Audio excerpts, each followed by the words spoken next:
G'day Bomber fans. Now I'm sure plenty of you by now already know about this news, but I figured I would update those who weren't familiar with it and give my 2 cents as well. So Nic Martin was deployed in defence at yesterday's open training. I wasn't there, but everybody on Twitter and Instagram has been talking about this move.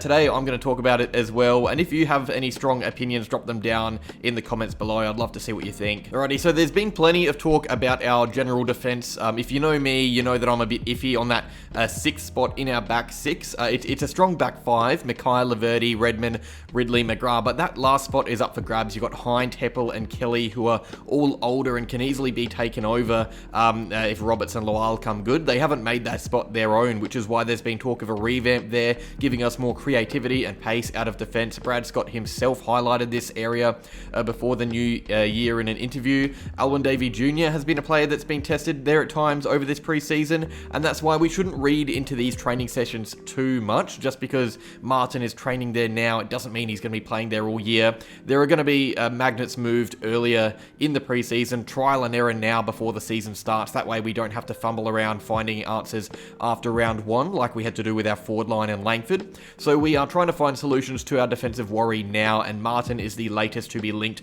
to the halfback line. It's a strange one because he was one of the best attacking wingers in the comp in 2023, not just in the team. We had Matt Sim and he was seen roaming on that halfback flank. He often had ball in hand, which makes sense. He is one of our best ball users.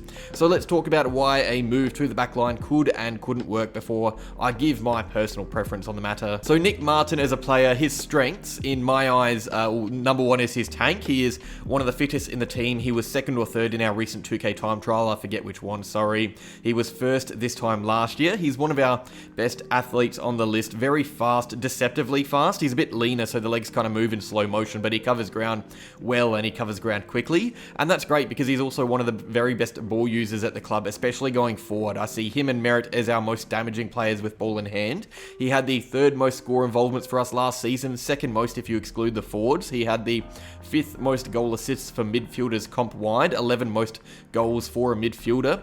So he's clearly an attacking minded winger. It's why he was an All-Australian smoky. He can't really be left alone, which is a struggle because he finds space so well. He's hard for opposition defenses. There aren't many players at the club recently that are as trustworthy going inside 50, and that's important with us when you've got McGrath and Parrish and others who tend to bomb, as we know. It's good to have someone like Martin that lowers the eyes, and now we obviously want ball use cleaned up down back, and Martin is one of our best ball users, so it isn't unreasonable to at least trial him down there to see if he can use his playmaking ability to set up movement instead of, I guess, finishing plays off on the other end.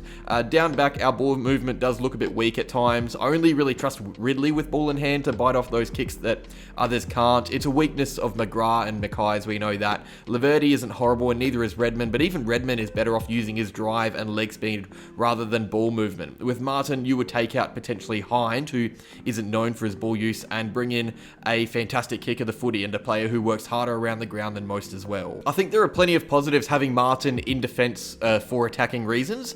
You can imagine the improvement of ball use with him there. He would probably take a lot of the pressure off Ridley to find footy as well. He would be able to focus on what happens once the ball is lost more, which I don't think we've seen much because he is our most reliable user down there and probably the one that is found the most with footy. It would also take pressure off other players as well. He would most likely be that handball receive player. Mackay takes a mark 20 metres from our goal. Martin runs around for the hand pass. Ideally, we have players that can be trusted to go by foot, but you wouldn't complain if Martin had the ball in his hands 25 to 30 times a game, because that means you get 20 to 25 effective kicks a game. Not just effective, but game opening kicks. He can easily be a player that breaks lines from the back through his ball use. It would also end the wing debate as well, because we have some depth there. You would have Durham, Dersma and Martin all on the field together. Martin of the 3 is the best playmaker, but also the worst defender in my eyes though, which is why I'm a bit skeptical, which I'll get to now. The thing that confuses me the most is the fact that Martin works both ways as a winger anyway, well kind of. He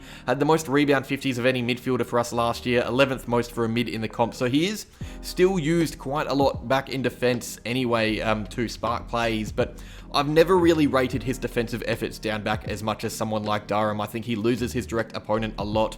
I reckon Martin's big flaw and the reason he wasn't All-Australian was his defensive side side of his game. I look at someone like Dacos or Blake Acres, players that you can trust to act as that 7th defender. Even Durham at times does that. These are the guys that will work just as hard to go forward as they will to go back. Martin has never really, in my opinion, had that area of his game locked down. I don't think he is a one-on-one defender, and first things first, down back, we should be solid. I said this when someone suggested Zach Merritt on a halfback flank. I want my defenders to be able to defend, and Martin, to me, hasn't shown enough to suggest that he can do that right now. Now, obviously, his role is different to others at the moment. He is an attacking wingman, so he could have these capabilities, but never had the chance to show them, I guess. But it's why I'm a tad hesitant. It also worries me taking Martin out of attacking situations. Martin and Merritt are our best players going inside 50, so taking Martin away from that, it first up, it puts a lot of pressure on our captain to be that final kick inside the arc at all times, and it secondly, in doing that, makes our attacking plays easier to read. We don't have enough quality ball users in the guts to be able to switch our best ones down back. Sure, he can still roam forward like Redmond does, but that will be much rarer than it was in 2023. Redmond had 4 times less goal assists than Martin in 2023 and around 40 to 50 less score involvements, I believe. I don't have it up in front of me, but I was reading it before. And he is probably our most advanced defender. So that's saying a lot about where he is around the ground and where Martin could be around the ground. Taking Martin off the wing would bring our ball movement up the field down, but it would also bring our ball movement in defense up. It's a difficult one. You get those long, high entries at times from Parrish and McGrath. Well, you'll get them more because Martin and Merritt won't be there. It will just be Merritt as the sole ball user, and he's probably going to be battling a tag. So with them, you have less options going forward, which I'm a bit worried about. With Martin down back, we're probably going to be set for a really frustrating year in that regard, unless someone like Gresham or Dersma can be that spark going forward. But I would bet the house on the fact that Martin is a better player with ball in hand than those two as well. There's depth on the wings, I think, which makes it an interesting discussion. You're not destroying the wing by taking Martin off it. I still think Cox could be a deadly wingman when he comes good with that height. That would be a dangerous matchup for any team. You got Sartas who can play outside, just needs to brush up his ball use. It's definitely not an easy one. There's pros and cons. Let us know what you think down below though. Would you like to see Martin stay on his wing where he has played his best footy, or do you think it's worth a try down back to, I guess, clean up our ball use there? I'm sure some of you will question whether or not Martin will take away time from Roberts and Lual there. Plenty of things to discuss. We'll see how long this move lasts. Could be done by next week, or we could be talking about Nic Martin, the defender, by the end of the year. So that's all. Like if you enjoyed the video, subscribe if you're new, and as always, go Bombers.